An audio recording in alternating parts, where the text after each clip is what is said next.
going, guys? I'm back again with another video. This time round we're going to be changing a front wishbone on a Mercedes C220 diesel. That's what we're changing, so let's get on it. Right guys, as you can see, I've sent the car out from the ramp. It's a 2011 plate C220, this one, diesel, C220 diesel. Exactly the same throughout the range, unless you go to the AMG model. What we're going to do is we're going to change this wishbone, the back wishbone. I mean, we can change both front or the front one as well, but the thing is, no play on that. So we're just going to change the back one. To change the front one, it's a little bit more complicated. You have to take the shocker off, move the shocker out of the way, and then obviously that will just lift up. The back one, which is this one where my hand is on, that's a little bit more simpler.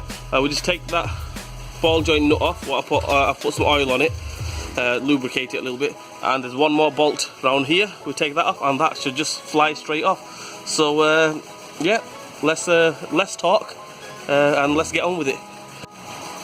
Right, I missed a little step, guys. The first things first, we have to take these covers off. Take these covers off because then we can get to the bolt in there. I got carried away, like I always do. So yeah, take these covers off. Little 8mm bolt screws kind of thing all the way around.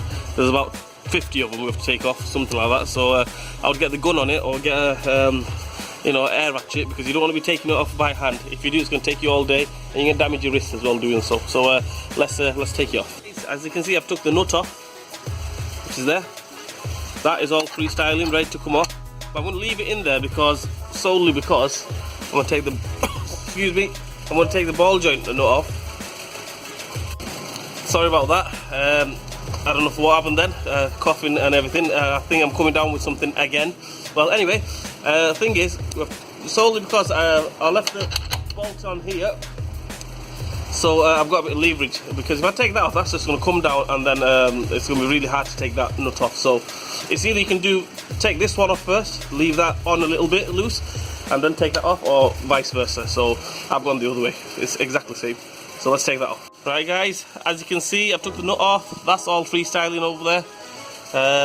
There's no two ways to take this off, really. I mean, there is two ways to take it off, actually, but there's no nice way to take it off. Or either you get the ball joint splitter and hammer the ball joint splitter on it, or you just hammer the wishbone there a little bit. Not the wishbone, but just give it a tap there, and hopefully that should just come out. I'm going to give it a tap, see if it comes out. Normally, it will just fly out.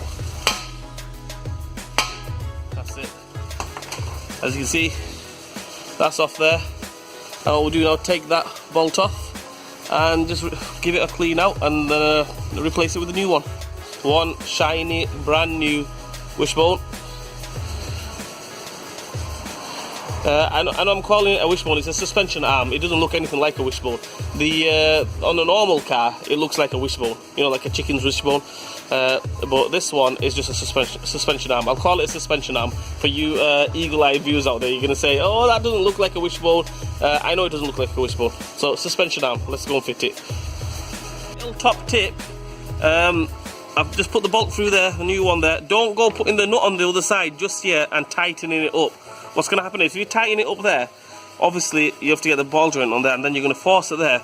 It might damage the rubber bush inside. It will damage the rubber bush inside. You might get away with it, but I tend to find out they mess the bush up. So what you do, leave it loose. We'll put the ball joint in there, if I can get it in there with one hand. Very hard to do this with one hand, guys. Well, I'm going to try to do it with one hand. No, I can't do it with one hand. So obviously, basically, we need to get that ball joint in there, put the nut on, tighten the ball joint up, and then we'll go tightening that up. That's it. Guys, as you can see, I've got the nut on there, but obviously when I come to tighten the nut on, the nylock started spinning the ball joint. So what we need to do is, obviously, we need to put a bit of force on the ball joint so it stops spinning. For that, I've just got the trolley, the hydraulic jack, the gearbox lift, or the engine hoist, whatever you want to call it. Put a piece of wood on it. You don't want to go metal on metal, damage the ball joint, so put a bit of wood on it. You don't need too much pressure on it, just a little bit, so it doesn't spin. So hopefully that should be enough, and then we'll just tighten it up there. Okay guys, as you can see, it's all on. The wishbone is all on. That's it, all tight. Ball joint's tight, that bolt is all tight as well. All we do now is put the covers back on, and That's about it. Some garages, they might say if you change one you have to change the other side. That's absolute rubbish. If the one's gone, just change the one and that's it, you're good to go. Same with the shock absorbers and springs. The garages, they might say if you need to change one, you might change the other one, but you don't need to do that. Just change the one that's damaged and then go from there. If they're trying to blag you into changing both of them, basically they just want your money. So yeah, just change the one. That's how we change the wishbone, not the wishbone, the suspension arm on a Mercedes C220 diesel 2011 plate. Hope this video gives you guys a few tips on how to change it.